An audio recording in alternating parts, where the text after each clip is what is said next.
Hi అందరికీ. మనం చిన్నప్పుడు నానమ్మలు అమ్మమ్మల దగ్గర కథల ద్వారా తెలుసుకున్న మారల్ వాల్యూస్ ఇప్పుడు పిల్లలకి తెలియటం లేదు. అందువల్ల ఈ కథలు, నీతి కథల ద్వారా పిల్లల్లో మారల్ వాల్యూస్ నింపాలన్నదే ఈ కథల ఉద్దేశం. ఒక పెద్ద అడవిలో కొంగ, కాకి, పిచ్చుక, కోతి, నక్క మొదలవన్నీ కలిసి నివసిస్తూ ఉండేవి. ఒకరోజు పెద్ద గాలివాన అడవిలో వచ్చింది. ఆ అడవిలో గాలివానకి కాకి కర్రల ఇల్లు ఎగిరిపోయింది. అలాగే పిచ్చుకల పిడకల ఇల్లు నానిపోయింది. కోతి కొమ్మ మీద ఉంటుంది కదా, కొమ్మలన్నీ విరిగిపోయాయి. మళ్ళీ నక్క గొయ్యిలిల్లు నీరుతో నిండిపోయింది. ఒక్క కొంగ ఇల్లు మాత్రం తన గూడుతో సహా పదిలంగా ఉంది. అప్పుడు మిగతా జంతువులన్నీ కొంగ ఇంటికి వచ్చి, కొంగమ్మ ఈరోజు రాత్రికి నీ ఇంట్లో తలదాచుకుంటాం, మాకు కొంచెం చోటు ఇవ్వవా అని అడిగాయి. అలాగే అంది కొంగ.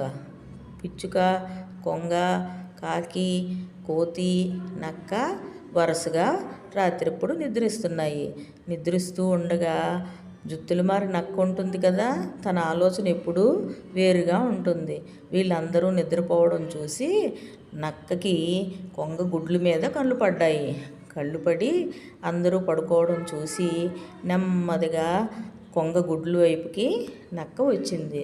నక్క వచ్చి అందరూ నిద్రపోతున్నారు, ఇప్పుడు ఈ గుడ్లను నేను తింటాను అని చెప్పి పరపరా నవిలేసింది గుడ్లన్నీ తినేసి చక్కగా మళ్ళీ వెళ్ళి వాళ్ళ పక్కన నిద్రపోయింది.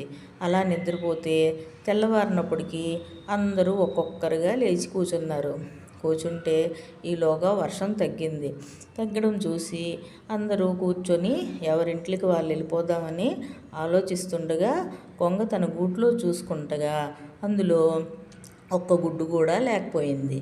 అప్పుడు కొంగ చాలా విచారంతో ఏడుస్తూ కూర్చుండగా అందరికీ అడిగింది. కాకికి, పిచ్చుకకి, కోతికి, నక్కకి అందరికీ అడిగింది. పిచ్చుక పాపము చాలా విచారించింది. అలాగే కోతి కూడా గుడ్లను పోయినందుకు చాలా విచారపడింది. ఎవరిని అడిగినా నేను తీయలేదు అన్నారు. అప్పుడు కొంగ అంది, నా గుడ్లు ఎవరు తీశారో ఆ కావేరి నది మధ్యన నిల్చుని కొంగమ్మ గుడ్లు నేనే తింటే కొట్టుకుపోవే కావేరి అని అనాలి, ప్రామిస్ చెయ్యాలి అంది. ఒక్కొక్కటిగా కాకి, పిచ్చుక, కోతి వెళ్ళి ప్రామిస్ చేశాయి. ఎవ్వరూ నదిలో కొట్టుకుపోలేదు. ఇప్పుడు ఎవరిది? నక్కకి వచ్చింది వరుసగా.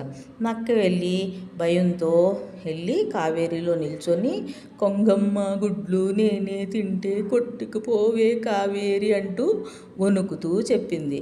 ఎందుకంటే నక్క తినేసింది కదా, దానికి భయం ఉంది, నేను కొట్టుకుపోతానేమో అని. అప్పుడు అలాగే అయ్యింది. ఎందుకంటే నక్క అబద్ధం చెప్పింది, గుడ్లు నేను తినలేదని. ఆ కావేరిలో నక్క కొట్టుకుపోయింది. అంటే మనం దీనివల్ల తెలుసుకున్నది ఏంటి? ఎప్పుడు కూడా మనకు సహాయం చేసేవారికి మోసం చేయకూడదు, అబద్ధం ఆడకూడదు అని